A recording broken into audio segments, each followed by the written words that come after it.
Alyssa here, Tachlis in Tel Aviv.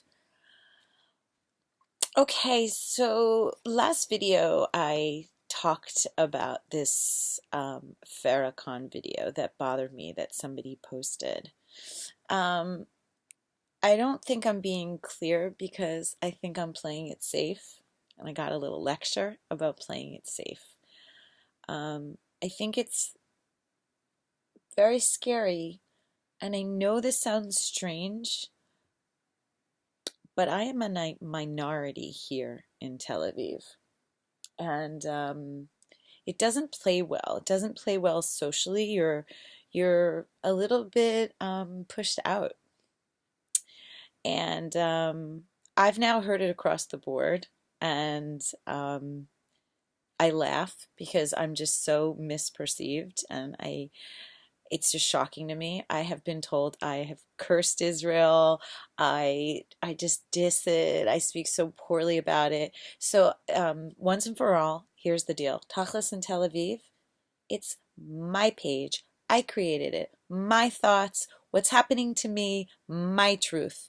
If you have another idea or you have a different story, talk to me. I'm really open about it. You have a different opinion or you disagree with what I'm saying, I am so willing to talk about it.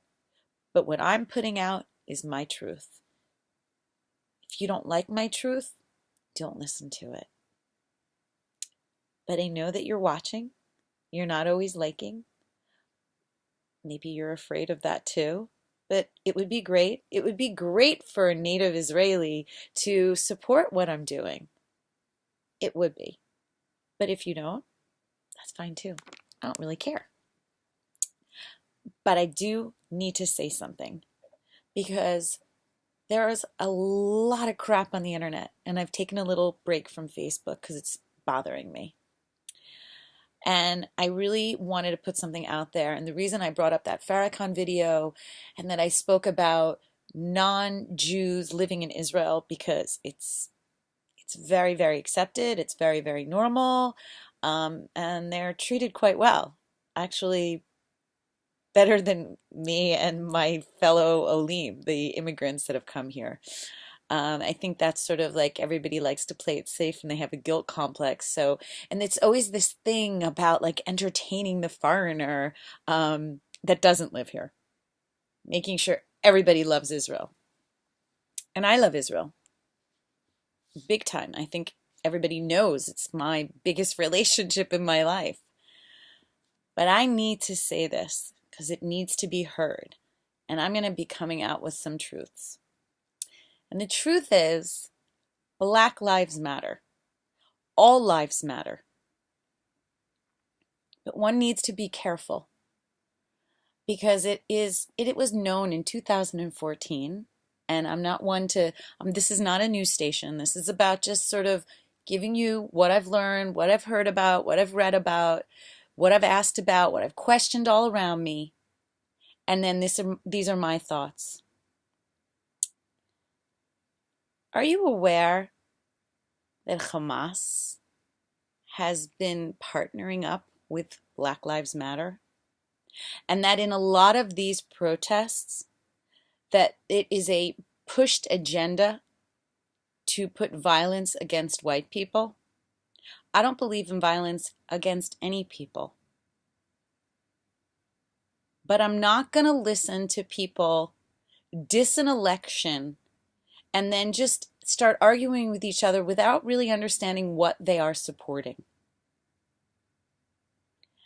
I didn't really want to go into my own personal story, but I grew up with a African American that was very close to my family. I mean, when they asked everyone in the family to stand up for my bat mitzvah, I'll never forget this woman standing up. And it touched me as a 13-year-old little girl. And this woman, Risa, I think about her. She brought me up. She was part of my life. She grew up in the Deep South. So anytime she got into my mother's car, she insisted in sitting in the back. My mother had to literally force her to sit in the front with her. And I remember not understanding any of it. But imagine that I was brought up differently. And so all lives matter. And when an African American or an island woman, I'm not too sure where this woman is from, but when she is living in Israel and putting forth Black Lives Matter, she puts up Farrakhan. It's a smack in the face. It's really bad. And I need to keep talking about it because it was so upsetting to me. Because she's also sitting here and she's putting forth the Hamas agenda. Maybe she doesn't know it, but she should look into it. Because there's a major partnership over there. And it's so upsetting because I truly believe that the movement started with all the right intentions. Unfortunately, as I keep discussing, good and bad, people take advantage. Anarchists take advantage. And they stick their noses in and they make situations worse. I'm still doing the Breitbart Bannon. I know people are pretty upset that he is this supremacist, which would make him extremely anti-Semitic. And this has gone all over the internet. I'm still looking into it. I do know that when I would post anything from Breitbart, I think that's what it's called, my friend would, a British friend of mine, would constantly say, I want you to double check your sources, double check. If you see that article, look for it a couple of different places, from a couple of different sources. Make sure you know what you're posting, and if you feel good about it.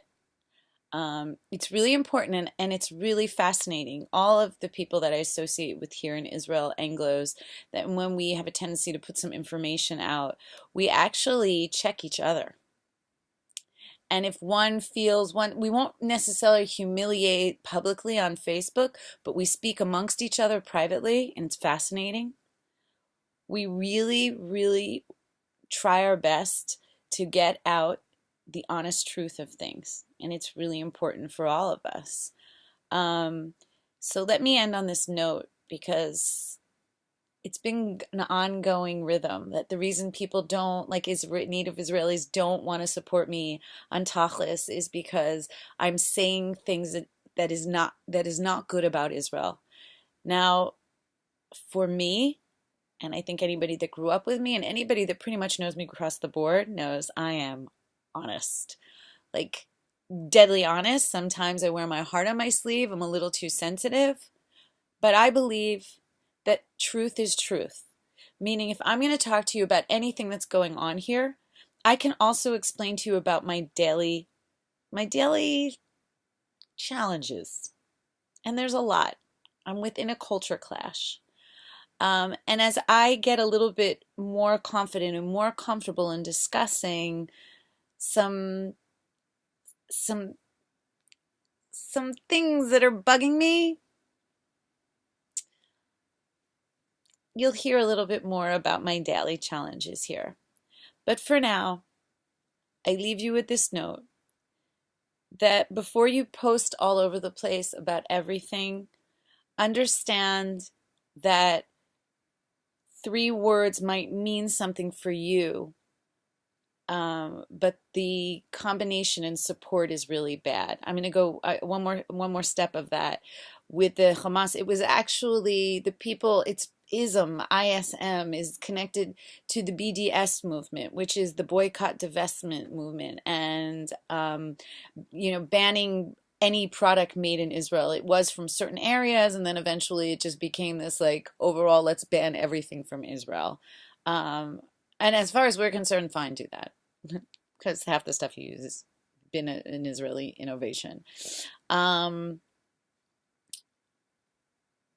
Just watch. We all have to start watching our sources. We all need to question sources. be careful when you're watching things. I was watching CNN and they were literally feeding the people the information. Even if they didn't do anything, CNN was accusing them of something, and the people were like, but I didn't do it. And the CNN interviewer just kept on asking the same question. So it's really manipulative. Watch your media, watch your sources, watch your news, watch everything. Take care of yourself. Live with an open heart. Be the change. Like, let's just let's be strong within us. Like, again, let's choose to disagree. Let's figure out what we agree on. Let's be one whole, a free world, a loving world. Let's work together to like stop the hate, because we should be enlightening one another. And my next video is a little Torah because it's deep, but I have to do it on just in one. So ciao for now. Laila Tov from Tel Aviv.